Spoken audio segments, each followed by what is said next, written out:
Good afternoon from Chile. First of all, I would like to thank you for inviting me, and I will try to explain this concept as well as possible to help the interpreters. Everything about this study methodology, which is the methodology of study of bus life cycle with the assistance of artificial intelligence, as mentioned by Mr. Gabriel Prudencio. In terms of the country, around 25% of emissions of CO2 come from the transportation sector, and around one-third of emissions of fine particulate matter also comes from this.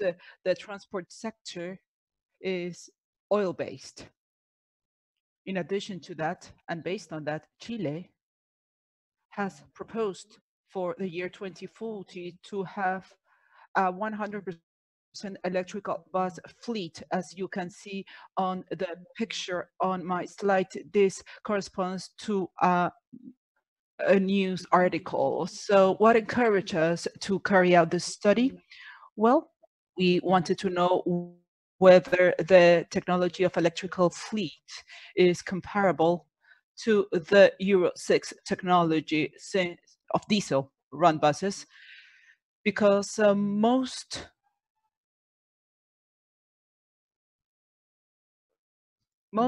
of the transport companies are encouraged to bring into the country electrical buses so as to improve the quality of the environment and the quality of the air.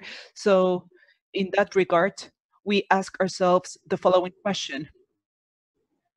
Using electrical buses would actually bring about a decrease in pollution? Another question is whether an electrical bus is much more profitable financially compared to a diesel bus, which aspect of electromobility needs to be enhanced in Chile, and what is more energy efficient, an electrical vehicle fleet or a diesel vehicle fleet? In order to answer these questions, our proposal is to build the curve of total cost of ownership, TCO, total cost of ownership. This curve that can be seen here as an example on the chart on your right allows us to compare between diesel buses and electrical buses, for instance. Additionally, the information has been broken down. In blue, we can see the costs of purchase, and in orange, you can see the operation and maintenance costs. In the case of these curves, this curve comes from the United Kingdom. Why is it that we need to conduct this study here in Chile? And the answer is that there is a vast amount of interpretations and studies that have not given us a clear conclusion. It is not clear whether a diesel bus is best or worse, better or worse than a electrical vehicle or bus, or vice versa. So we need to do a specific study for Chile using the collected data. Therefore, the scope for this particular study that we are only going to model the urban buses of the metropolitan region. All the conclusions coming out of this study are going to focus on that, and the environmental impact is modeled through databases provided by EcoInvent and IDEMAT. Later on, I will tell you more about this.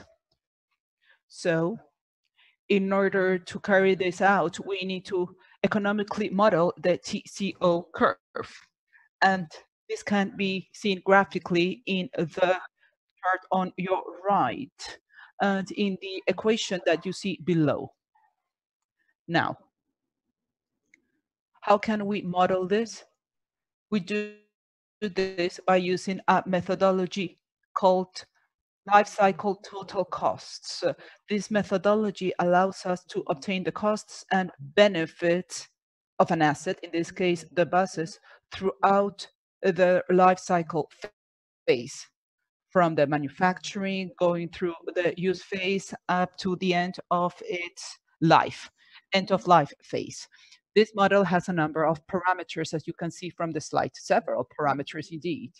And we have been able to identify two types of parameters. Parameters which are simple to estimate, which have to do mainly, or which can be obtained through interviews with the operators and through a literature review, and other parameters which are complex to estimate. They have to do with the modeling of the electrical fleet and the diesel fleet. In green, in the green box, you can see the type of parameters which are difficult or complex to estimate, and they have to do mainly with phase 2, especially the cost of emissions, the health costs, and the operation, maintenance, and energy costs. In order to estimate the emissions cost, we use another methodology which is complementary to the one we have used, which is the life cycle analysis, LCA, life cycle analysis or assessment. This particular methodology allows us to quantify the environmental impact of an asset throughout its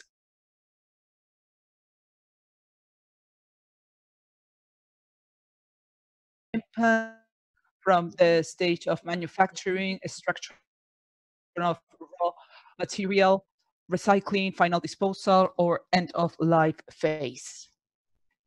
In the picture on the right, we can see the model that we have developed for the life cycle assessment for the diesel fleet and the electrical fleet. We can distinguish the 3 parts that I mentioned before: the extraction of materials and production. This has to do with manufacturing, the use phase, and the end of life phase. From these 3 parts, we consider that 2 of them are easier to model than the others, and this have to do with the manufacturing phase, end of life phase. Manufacturing, because this has been very well documented in specialized publications, and the part on end of life phase, because the topic has not been extensively developed, but the phase of use is much more difficult to analyze in this case. So let us take a look at the manufacturing phase first. Essentially, in the manufacturing phase, what we do is to define what is it that they understand when we talk about a diesel or electrical bus. And from the viewpoint of specialized publications, this says that a bus can be distinguished, considered by 2 parts: a passenger compartment and a powertrain. So this part of the powertrain and passenger compartment or cabin, we have to identify its basic composition so as to understand which is the environmental impact coming from its manufacture. In the case of the passenger cabin or compartment, we find that these are the general elements of an electrical bus, any bus. This is the cabin, the passenger compartment or cabin. And this raw material in the manufacturing process, we try to transfer it to analyze its environmental impact. Here we can see the generation of CO2 by kilogram of matter. In this case, we can see or notice that the largest contribution comes from steel. Later on, I will show you a more practical example on how to develop this type of charts or curves. As to the end of life phase, we distinguish 2 parts here. The final end of life phase. This has to do firstly with recycling, where the bus reaches the end of its lifetime and it has to be recycled. And in this case, we have recycling performance where 95% of the material of the bus can be recycled and take it to the green site, and the other 5% cannot. And this generates pollution because it is in the final disposal phase. In addition to this, we distinguish a second lifetime of the battery. In this case, when the battery reaches the end of its life for the electrical bus, which is when its performance is not as efficient as it should be for public transportation, for general transportation, we remove the battery, and this is given a second use. When, based on the interviews conducted for this particular study, the market of Chile, the main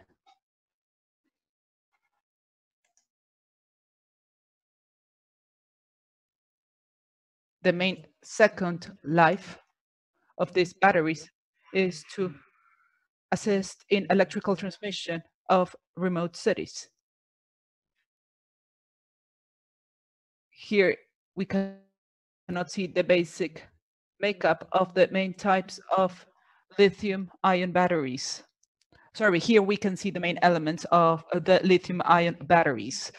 Now we are going to look at the most complex phase to analyze, which is the end of life phase or end of use phase. Or sorry, the use phase. Why is this phase complex? This is the use phase. This has to do with a number of reasons. Diesel buses do not have the same routes because of operational reasons. Therefore, we cannot draw any conclusions about its energy efficiency or performance a priori in a quick manner. Additionally, from what Professor Williams mentioned, we have a vast amount of information. This vast amount of information is very useful to better understand the behavior of this fleet, but it is way too big, way too extensive, and it cannot be calculated by a human being. We have a lot of data, believe me. So in order to extract information, relevant information from this data warehouse that we have, from this database, what we are proposing is to use artificial intelligence for creating the robust models that will allow us to compare diesel buses with electrical buses. What is the advantage of using artificial intelligence? Well, there are several advantages, but the main one is that it allows us to work on a large volume of data, and in this way we can obtain relevant information. It does not make a priori assumptions regarding the fleet behavior as other models could do, and it allows us to develop technologies that goes beyond this study. The algorithms that are created can be used in other applications or contexts. The implementation of artificial intelligence is done through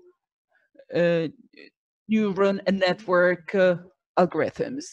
In this top picture, we have a human neuron, and in the bottom image, we have a mathematical representation of a neuron from the mathematical and computational perspective. So this algorithm allows us to understand the way that a human being learned something, and we can group this into networks of hundreds or thousands of these neurons. We are then capable of modeling behavior of highly non-linear systems, such as the state of charge of a diesel bus. Therefore, in order to model an electrical bus, we distinguish 3 times or 3 phases that need to be considered throughout its life cycle. First, we have a short-term modeling, which allows us to immediately estimate the state of charge of the electrical bus. Secondly, we have a medium-term modeling that allows us to generate new data to compare between electrical and diesel fleets.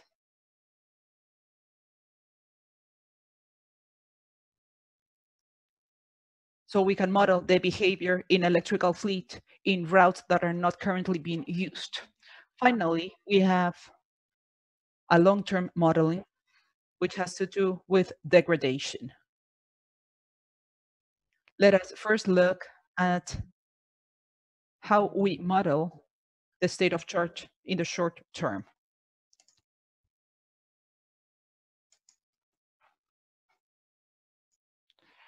In order to do this, we use a neural network, LCTN neural network, where in the first layer, the entry layer, which is the one here, shown here, this is the input layer, sorry, we put in historical driving data, the SOC in previous time from TK to T minus 1. This can be considered as the initial condition, the driving profile. And in this way, we can extract how aggressively the electrical buses are being driven. And then we have the final one, which allows us to know about the differences. So this allows us to understand the other neural networks. We process this through the other neural networks, and this allows us to obtain the state of charge in T time, or time T. Now let us look at the estimation of the driving parameters that we do in the medium term. To do this, we use a different neural network architecture known GANs, or generative adversarial networks. Generative adversarial networks, GANs,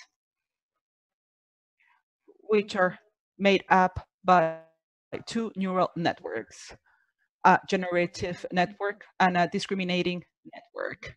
The discriminating network is trained with the driving profiles, the actual driving profiles from electrical and diesel buses.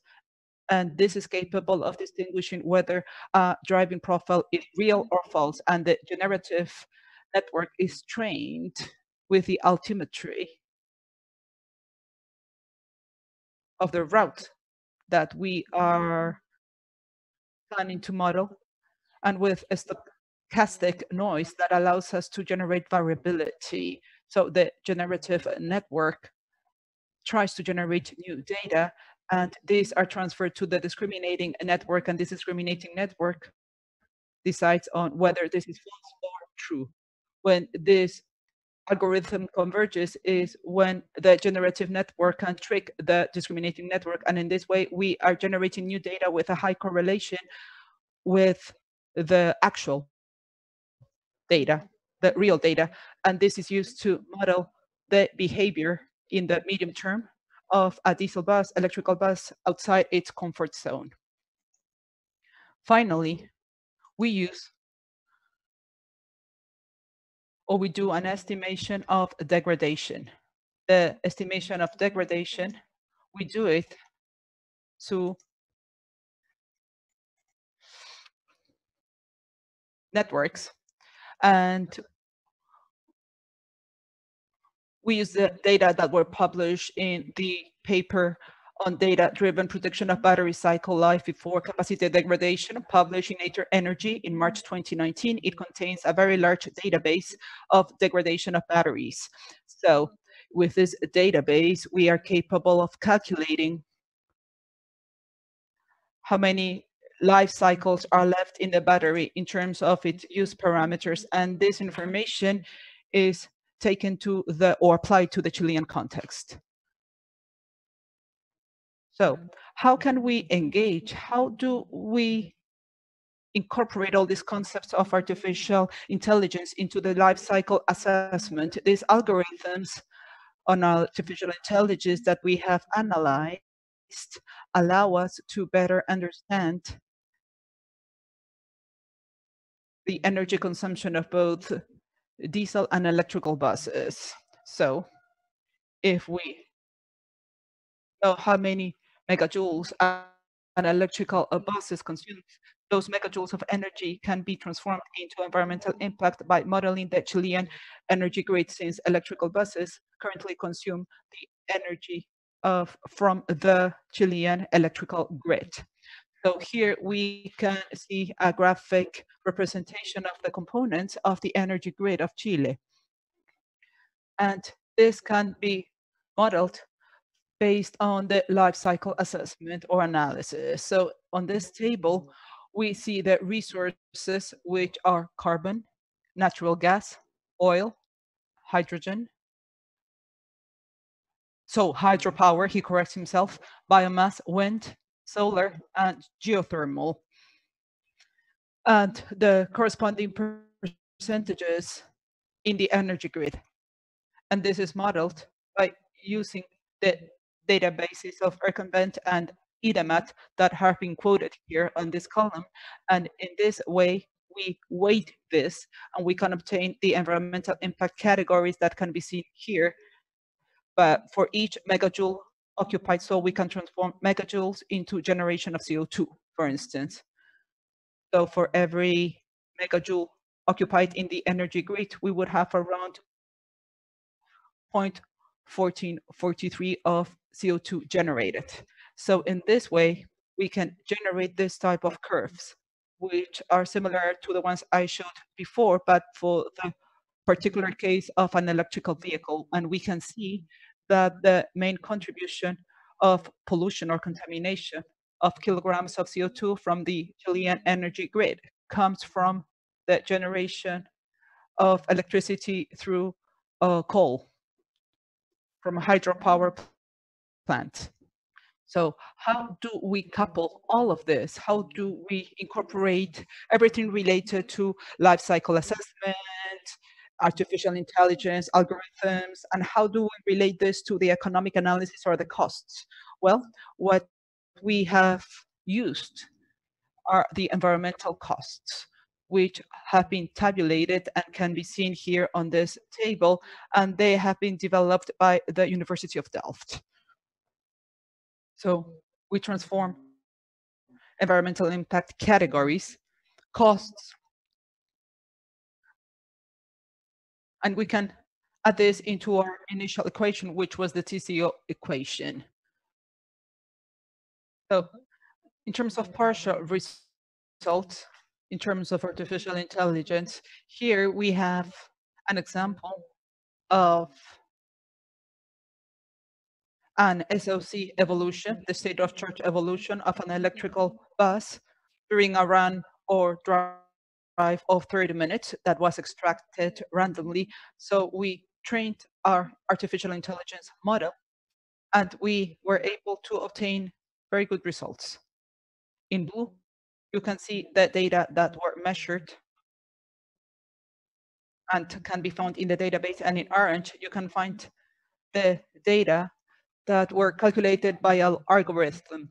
As you can see, there is a very high accuracy, and it has an R2 factor of over 99%.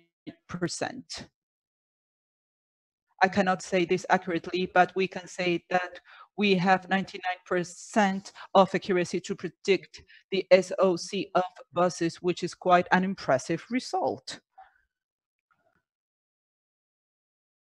Overall, this is the general schematic of the methodology that we are using in this study with Swiss Contact.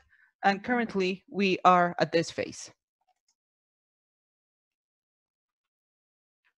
In terms of future improvement, and I know this is not part of the study, it would be interesting to have firsthand information about manufacturing and recycling. The issue of recycling is complex because we still do not have sufficient information. No country has sufficient information. And the issue of manufacturing